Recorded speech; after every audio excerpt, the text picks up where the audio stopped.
This is the Startup Social Podcast, your inside look at the awesome startup world. We get real with local founders and business owners who share their toughest challenges and biggest wins. Joining us today is Outright Fitness and Performance Team. David, is it Braswell or? Braswell. Braswell, Yeah. There we go. I guess it depends on your accent. I say Braswell. But Braswell, there we go. Erica Canales? Good, yeah. Canales? Canales. There we go. From Texas, you better have a little bit of Mexican in you. And Ernest Miller, got that one easy. Cousins, we didn't even know it. Didn't even know it. How about that? At least our kids are. Outright Fitness and Performance specializes in speed and athletic development, as well as lifestyle training. It was founded by David more than 10 years ago and recruited both Ernest and Erica about 5 years ago to help grow the vision of Outright. With their unique backgrounds and experiences together, they have been able to build and continue to build a more successful business.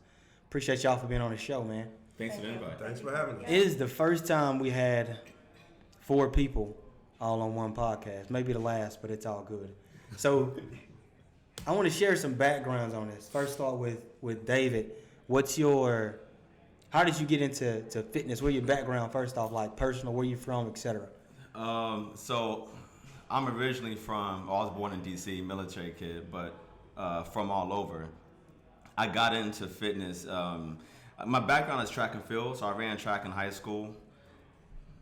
And then afterwards, ran track my freshman year at Prairie View A&M University.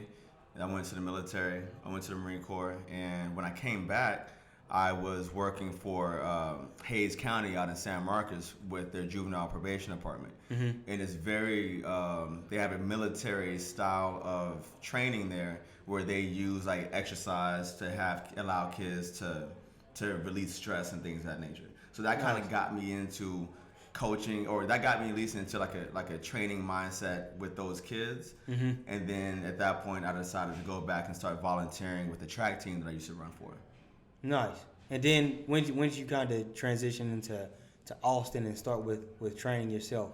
That was some around 2009, 2010, where actually training wasn't even the goal. The goal was to create an outdoor gym. Mm-hmm. And at this point, I was working for Travis County at this point in Austin. Mm-hmm. And so I left that job to pursue this outdoor gym venture that was a lot harder than what I thought it was going to be. I had to pay the bills. So therefore I started training outside, started doing boot camps to try to buy myself some time. Yeah. And that snowballed, long story short, into this partnership that we have now. Uh-huh. Nice. And Ernest, a little background on yourself? A little background. I'm from Taylor, Texas. Taylor, either one. They both worked. Played football. Went from Taylor to University of Houston playing football. Played from 04 to 08. Loved every bit of it. And then from there, of course, tried to pursue my career and go play in the NFL, and that didn't quite work out. And between then, I came back and started working out with this guy named AB, Anthony Brown. Shout out to him, one of the more knowledgeable trainers that I know around the Austin area. Started training there. Found out that football just wasn't in the cards for me. You know, some people chase the dream as long as they can chase it, and it just was one of them situations to where I felt like it was time for me to do something else. How hard was it to give it up for you? Still to this day, one of the hardest decisions I've ever made. Because I've been playing football ever since I was 9 or 10. I feel you. So it was one of those things that football, everything that I did revolved around football. You know, so I went to class to play football. Yeah. Made sure I got good grades. I made sure I was on time here. I was on time there. It was all so that I could be successful on the football field. And I still kind of carry that type of mentality with me today, even though I'm not in football. Yeah. It's just directed more towards my training and our gym at this moment. I went from with AB. I stopped there and I went and started training. I talked to AB. Excuse me on that. I talked to AB and asked him if it was I was telling them what was going on in my head. I was telling them what I was struggling with. I told them that I was, dealing with something that, everybody knows it's going to come to an end. Yeah. It's just about us amount of time when. And I told him what my goals were. I wanted to give back what I learned from University of Houston. I wanted to, at one time when I did have my son or daughter, I wanted to be able to go attend all their events or whatever they were doing, because that's what my parents did for me. So that's kind of what I grew up with. So I wanted to be able to give my son or daughter the same type of deal. And like most football players, coaching is the first thing that comes to mind. Yeah, sure. But I also knew that I was going to have to start out in high school, and the demand when football season comes in is sun up to sundown. So, long story short, I talked to AB and I started training. That was my first sight of getting into a training style. This was back in 2009. Been training ever since, and it kind of evolved to what it is now. Been a long journey, a lot of ups and downs, but you know how it goes. That's how it goes. And Miss Erica? Well, I come from a little town in South Texas called Mission, Texas. I guess I've been an athlete since I can remember. Grew up specifically running track and playing volleyball. Once I got to senior year in high school, there were some offers, but I turned them down because I was supposed to go to medical school, and I was supposed to focus on that. I didn't have time for anything but going to medical school and getting good grades and all that stuff. Well, then life happens, and ended up being in the non-profit world, marketing, outreach, that kind of career path. Then I met David a while ago, and kind of started talking about my background, and obviously I had a strong track background, and how we can work together using my business. Well, I also forgot to say I also have an MBA. Okay, so, yeah, so I forget about that. It's a strange thing, but I do tend to forget that I actually have an MBA, just because life is a lot more of an educational experience than school will ever be, in a sense, if I can say that. Agreed. But anyway, yeah, and so we kind of coupling all my experience, my professional experience, as well as my athletic background, because all through college, all through grad school, I try to stay active and used a lot of my track background to continue my training, my own training. And then I met David, and like I said, that's when we started collaborating and kind of working on how to expand and grow the vision of Outright. So how did all of y'all come together? I'll put it like that. That is a impossible question to answer direct. I'll say, I mean, I'm not a very religious person, but I do believe that things happen for a reason. And long story short, I feel like our energies came together out of survival, almost, in a sense. Like, we were in the right place at the right time. We were in situations that were crumbling, and we were the ones that survived, in a sense. Nice. Honestly, I mean, that's really that's what it is in a nutshell. So would you, I mean, because typically what happens is you say y'all all in those kind of situations, it's kind of rare because typically it's not like that. So how do you even pull together to make things work? I know the journey from a general standpoint, but how do y'all pull things together to make it work? Like being in the facility that you are now, from each one of you kind of coming from your own individual places. How do we make it work? Yeah, how do you make it work? I think that answer is the answer to that question is what brought us together. And for me, I think the answer is at that time, whenever Ernest and I met, we were in a facility that had really good potential. I was in a position, and I think Ernest was in a similar position, where we had no choice but to be successful, because that was all we were doing. Yeah. I jumped off the ship I can't swim very well, so I don't have many options. So at that moment, I was constantly looking for ways to get to the next level, whatever that. Like I said, I jumped off the ship to do something completely different. Not completely different, but not be a personal trainer per se. Yeah. So the whole time I'm looking for ways to survive and to grow, and so I'm unconsciously looking for people who are, and I tell Erica this all the time. I was looking for people. I knew I needed a partner. I knew I needed partners. I couldn't do it by myself. Yeah. Even though I had to at certain points, and so I identified really quick. Erica is athletic. She's in fitness, and she has a business background. And then I discovered that she also works hard. That was hard for me to find. I was trying to find, and I met several people who had MBAs. I met several people who were expert trainers, but not everybody could see the vision whenever there was no profit yet. True.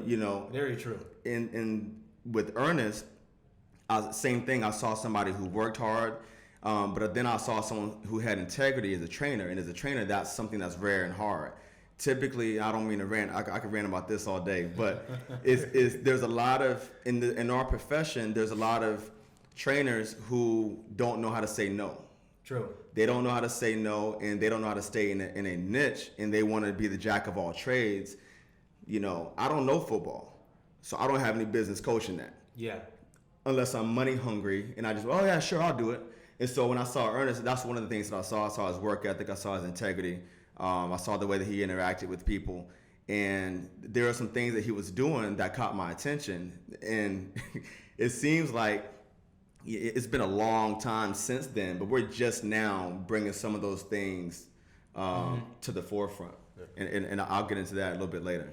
So, and I'll piggyback off that a little bit. And it was for me as well. It was the communication.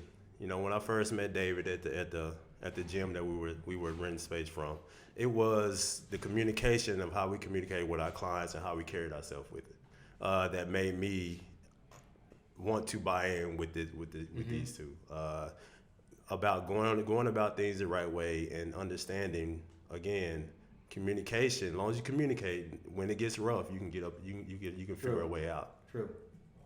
So, what I'll ask with that is, because you kind of touched on some points, especially when we talk about entrepreneurship and really trying to make some work. Not being able to see the vision, or being able to see the vision when you don't have the profit in yet, is huge. So the position that y'all are in right now, what part of that vision is there, or have things come together in a way that it's actually grew your vision even more? Like, I'll give you an example. For me, I kind of had an idea of where I wanted my company to be. And then when I got when I got closer to that goal, I didn't hit that goal yet, my vision just went like times 10 even more.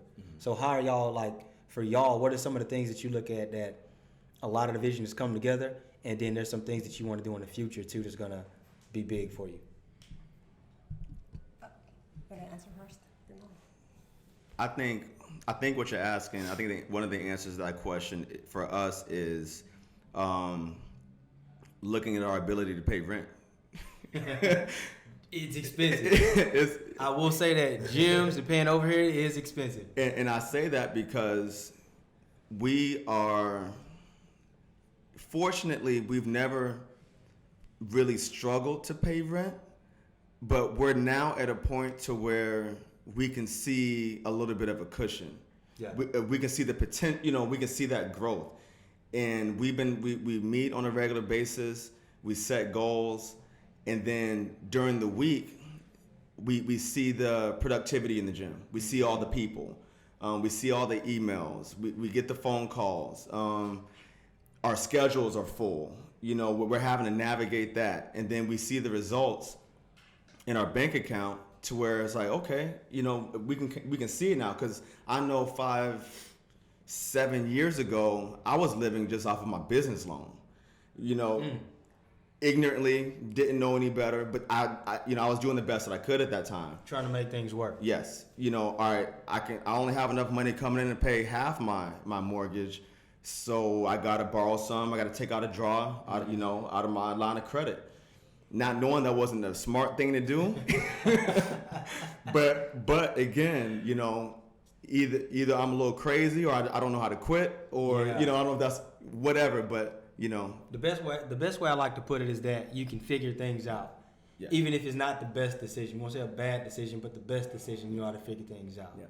Yeah, and I think you know, when we first started, the vision was, you know, when we came together, was to make, well, like David mentioned, we were trying to grow the outdoor gym, but we realized that our vision we had to be flexible in our vision, because, you know, like I always tell David, in grad school they say, you know, funding is so easy. You can just go ask, and then there you have it. And so real life, it's not that easy. It's not, you know. So anyway, so our vision had to be flexible in the sense, okay, now we have a brick and mortar building. We need to make this work.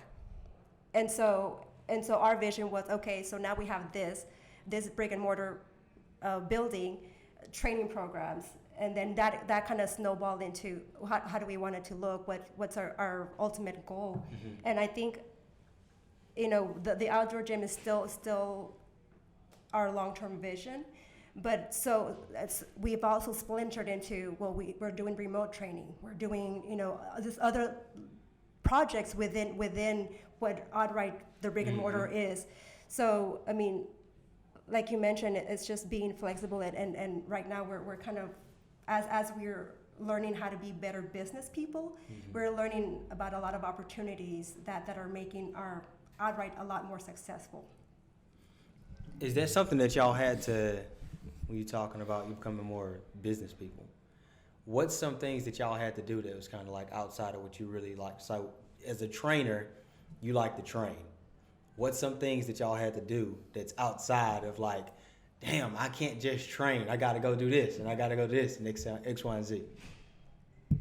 I mean, there's a lot, because, you know, as a 3-person team, and if you can imagine what it takes to grow a business, there's sales, HR, legal, accounting, finance, marketing, sales, outreach, operations, cleaning, you know, all those things, and it's only 3 of us. I can name an easy one out of many. Answering the phone. I don't know why it's hard for me. I do not like to. I think it's because our line of business. I think people think I'm antisocial if they see me during the day. And I think it's because for me, I talk to people all day. Yeah, I'm talking. We have to listen. I'm listening to all these stories and conversations. When I get out of the gym and that phone rings, I'll be like, oh my God. My voicemail is full right now. I mean, and a lot of it, I just let it go. But for the business, I'm like, all right, well, you know, Eric has volunteered to be the phone answering person. If she doesn't answer, I'll begrudgingly answer. Hello. This is David without. Please be quick. Please don't be spam. Yeah. But that's one of the small things. That's something that stands out to me. What about you? Yeah, for me, it's the admin work as well. Because you know when you're on the floor for 6 to 8 hours. Yeah. And then when you finally get off the floor, it's like, oh, I wouldn't just rest. But no, you can't rest. You got to go in and do emails. You got to answer this. You got to answer that. So you got to put your books in. You got to do all them things that are required to make sure your business keep running well. So for me, it's definitely the admin work. Most definitely. So one thing I got a question about, and it's kind of individual for each. Personal life and business. Has there ever been a lot of conflict? Do you feel like you're going to have to grow into a different vision to have more time for yourself per se? Because when you're doing training, you have to physically be there unless you structure it in some kind of way. So what's kind of like a vision for each of y'all individually to where at some point I'll kind of touch on what E was saying about, you know, Lil E is on, was he 4 in that right now? Yeah, he's 4. Yeah, so when he started playing sports and stuff and you want to make it to events, but at the same time, you got clients during these times. What do you kind of think about when it comes to that? So for me, it's a great thing that I do have these 2 wonderful partners, because I know if I need to go to a game or go to a school meeting or whatever it may be. Like just yesterday, I went to a football game, and clients were coming in the evening, and I know I can go to David or I can go to Eric and be like, "Can you cover for me?" And they'll be like, "Sure," you know, because it's again, it does take a village. The piggyback off that, you know, we understand that at some point we're gonna have to try to pull out and bring in somebody in to try to cover up, to free us up, because right now working the sun up to sundown makes it hard to do any other thing. Luckily, I do have a wonderful wife who gets what I do, and because the personal time is limited, I may see her for an hour or two the whole day. You know, so we only have the weekend to where we do spend time together because I am working from sun up to sundown. But she understands it's necessary to grow a business. So it's a wonderful thing to have a partner that gets it. But at the same time, you know, you want to be there and make things right for your partner as well. So right now it's a grind, and it's been a grind. And then, you know, when you're all in, it's you. That's all you see. You know, you see that you have to do the things necessary to get to the goal, and one day the goal will be here. Nice. Boy, got them brownie points. I was thinking that. That was nice. Okay. Hey man, listen to this podcast. We're gonna have to It's gonna be about 20 minutes in and 30 seconds. He was like, y'all take this separate clip, give it to me. Send it out quick. Nice, very nice. Okay, I see. For us, Eric and I can probably go back and forth on this a lot, but our situation is unique in the sense that we are partners and partners. We were business partners first. I don't make it a habit of dating clients. I promise she is the first, and she is the first and last. Set it up. I'll get my brownie points too. But our situation is very different in the sense of, you know, she was a business partner first, but now we're partners, you know, as well, and fitness is our lifestyle. So it's like, and if I'm broke, she's broke. You know, there is no full-time job over here. Like we're both off the boat swimming. Yeah. You know, and fitness is our lifestyle. So it's like, and we've been talking about this from time to time. You know, it's so hard, and we don't have any. We got 3 dogs. We got, you know, it's just like always on the go. And the thing about, one thing that comes to mind is, you know, growing up, you hear people say time is money. And then somebody corrected me and said, no, time is time, money is money. Yeah. And I thought about that. I said, damn, that's a good point, because I've been going around repeating this quote like it was a gospel. Time is money. Like, no, it's not. No, there's only so much time. True. And very true. You know, and so we get out of the gym, we finish training our clients, and then we're like, all right, are we going to be those? It's not even about looking the part, really, for us, because fitness is our lifestyle. Yeah. So my priority is not about looking the part. I don't want to be an out-of-shape trainer. It's not even about that. It's more so I need to do this for my mental therapy. Yeah. So we're in the gym training clients. We're going to stay in the gym for another 2 hours and train ourselves. You know, we got to go on a run, whatever. We got our personal relationship that we have to spend time as well. Mm-hmm. So like Ernest said, the long-term goal is to delegate.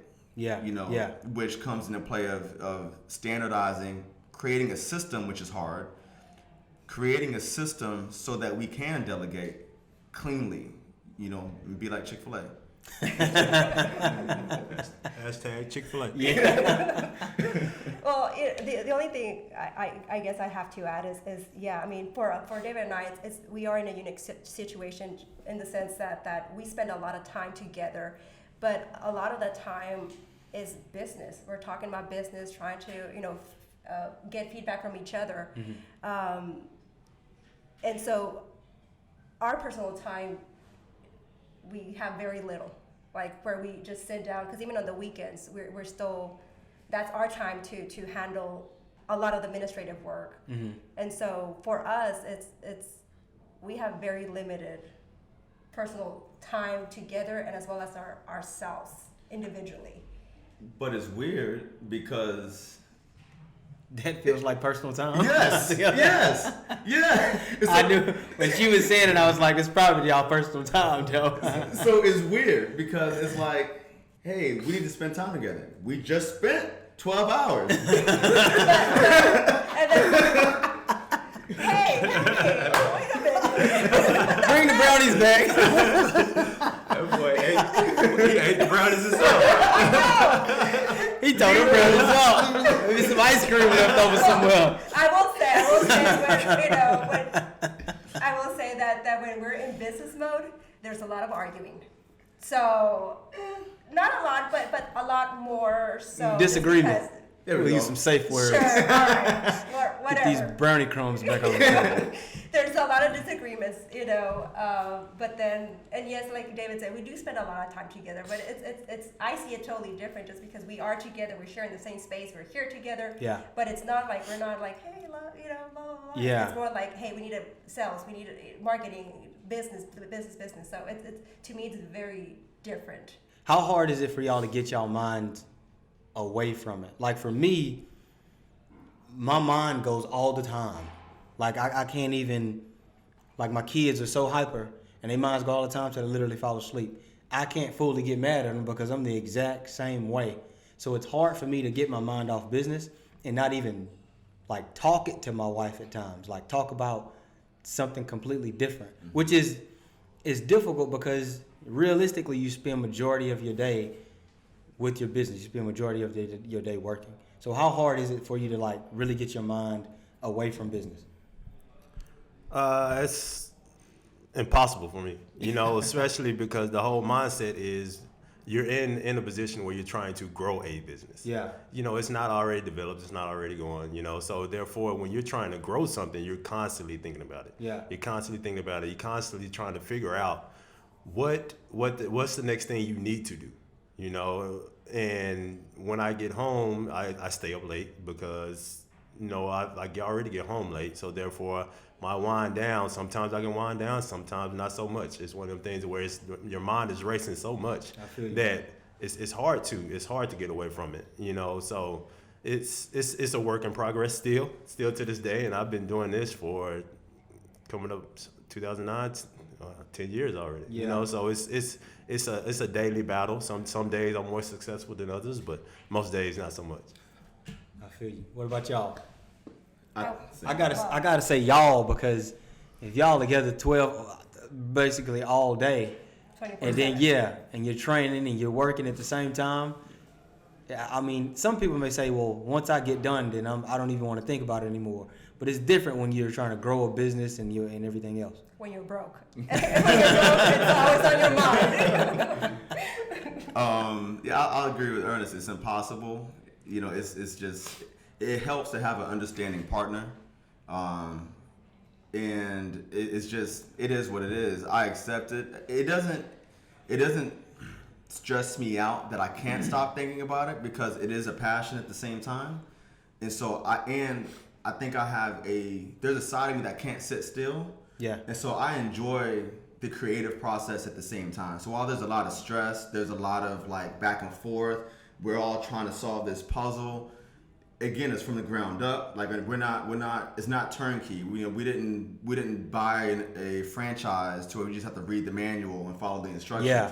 We're having to create the manual. Ground up. Yeah, and so while that may be stressful in the sense, there's still passion involved. And while I don't know, I'm not a Photoshop expert. I don't know how to edit videos. I'm not an expert, but I still enjoy fucking up. You said we can be open. You can be open as you want on it. I enjoyed that creative process of, I know it's taken me 3 times as long to do this website. Yeah. But now I'm at a point to where I can do a pretty decent job. And you understand it. I understand it, at least until the point to where we can offload it. Yeah. And I look forward to the day. I do look forward to those days. So he says. It's like his website is like, every time it's like, maybe an intern. It's like, no, I don't want to. They don't know what I want. But I tell, like, I had a phone call with a guy the other day, and he was talking about getting a website, and he was like starting up and building up. And I told him, I was like, man, you don't need to pay anybody for a website right now. I said, you have no brand, and even if you did have a brand, do you understand the direction like you're trying to take it and what you want to go? Yeah. Because it's a level of control and understanding that you have when something, a website or anything online, anything with your business, whether it be external or internal. And I told him on the phone, I was like, you don't need for us to build you a website. I told her to do that. I said, you need to go to Squarespace, get you a template, put your information on there, build your business up and make money. And then when you're trying to when you don't really have to worry about money in that sense, then throw money on branding and stuff with the website. So it does make sense. And it's weird because, of course, we do websites and mobile apps and all that stuff. But at the same time, I'm like, look, I don't really know how to explain it. I won't say, I take it to this when you're saying if you're somebody that you don't train in one sport, but you go do it in the other way.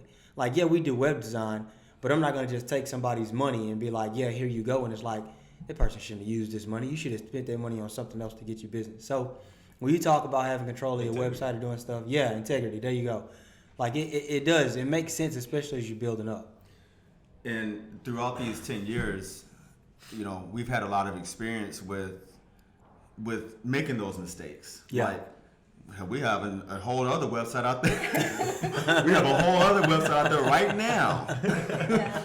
Built by someone else that's just sitting there. Yeah. Because like you said, the actual business is more important sometimes than Very true. Than what it looks like. Yeah. And you build up to that. Yeah. Like I said, I look forward to the day where we can hire your services and be stress free. And then at the same time, knowing that it's in good hands, because in my experience, it's not just about the beauty of or the freedom of delegating, but I tell Erica this a lot. As a small business owner, I'm allergic to free. Yeah. I don't, even though I know there's a great relationship between you two, I don't want to barter. Like, I don't expect you to provide free services. Like, I want to pay you for what you're doing. Yeah.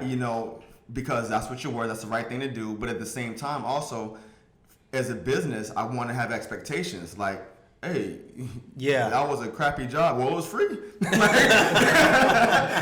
got what you paid for. It kind of, money makes a huge difference when you put it in front of people's face. That is true.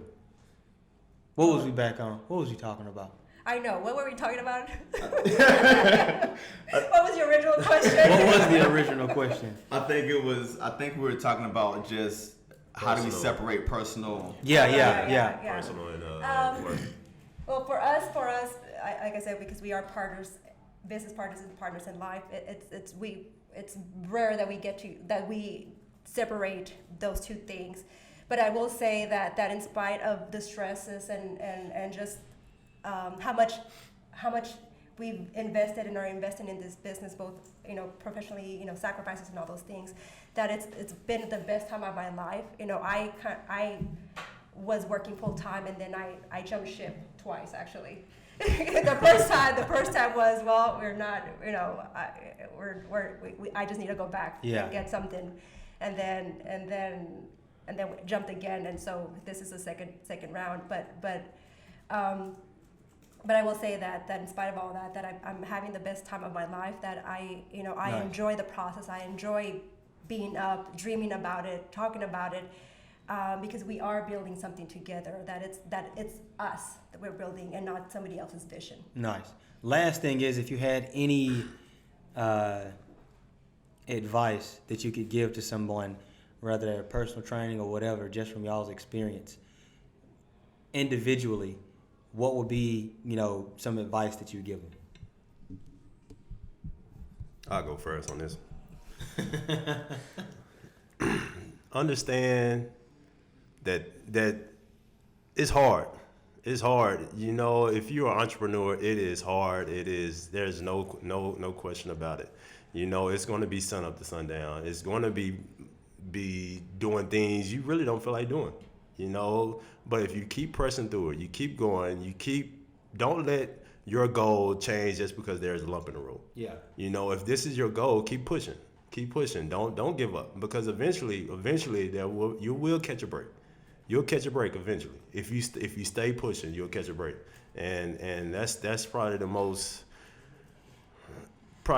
best advice I can give anybody that is chasing a dream, or what if you're chasing anything, just keep, if that's really what you want, keep pushing for it. I'll say constantly constantly seek out motivation. I think it was last year. So one of my clients is Robert Smith, the billionaire? The billionaire. When did we come to the gym? You go to his house? I go to his house. He came to the gym one time. Okay, we partners. For one day contract. So I don't know if he was mad at me for this, but I've been to his house since then, so I don't think so. But instead of being that guy asking for money, I thought it was a better idea for my partners to meet him. You know, and so I brought Ernest along one time in a training session, and I brought Erica along one time for a training session, for no other reason, just to meet the guy. You know, because for me, I've told him this, like, just meeting him is motivation alone. Like, I've never seen that kind of money. One of the first times I was training him, he was living in the W at the time when he first moved here, and he was for a while. Yeah, it's been a while, and he was talking about, I got a flight, I got to catch here in a little bit, and I call this like broke people's talk. This ain't my world. So I said, well, what time's your flight leave? And he looked at me funny, like, he said, when I get there. I got the fuel in the back. I said, I had to think about it for a while. I said, I guess he got his own plane. Normal people question is, what time's your flight leave? Yeah. What you mean what time my flight leave? You better not leave until I get there. and that was one of the things that it was eye-opening for me, just like, it can be very motivational and inspirational. It can change your thought process when you know what's possible. True. And if you don't know what's possible, it's easy to think small and not know it. And so I wanted my partners to see that, and just see another minority that's doing it on one of the biggest levels. Yeah. That's down to earth, and that so that it can help us just to think bigger. Very true. I learned about Robert Smith about, I think, 2 years ago. That's when I first found out about him, because he's not a loud person, meaning like he has stuff online, but he's not like the most people these days on social media and all of that. And exactly what you said, I was literally like, damn, this is possible. Yeah. You know what I mean? Yeah. So it is interesting. Man, Robert Smith, give me a shirt. Well, for me, I always think about the story of the Nintendo guy that invented Nintendo, that he was basically working on his project for 10 years. I mean, he had to take jobs, he had to almost was bankrupt, all these things for 10 years. Mm-hmm. And then after 10 years, it paid off. But so I think about that's the advice. It's like, it might take a long time. Yeah. And you might, like me, like I had to take, I have an MBA, but I still, I had to take clerical jobs, things like that, so that I can continue growing this vision that we did. And sometimes you're just gonna have to do what you have to do. Nice. And not feel like you're a failure. Yeah. So this is Daniel Griggs. Thanks for tuning in to the Startup TV and podcast. We had Outright Fitness and Performance today. Where can they find y'all at online? OutrightFitness.com. Our Instagram, hashtag or / at Outright Fitness, as well as Twitter and Facebook. Nice. Thank y'all for tuning in. Chat with you next week. Thank you so much for tuning in into this week's episode of the Startup Social Podcast. You can listen to us anywhere podcasts are available and on our YouTube channel.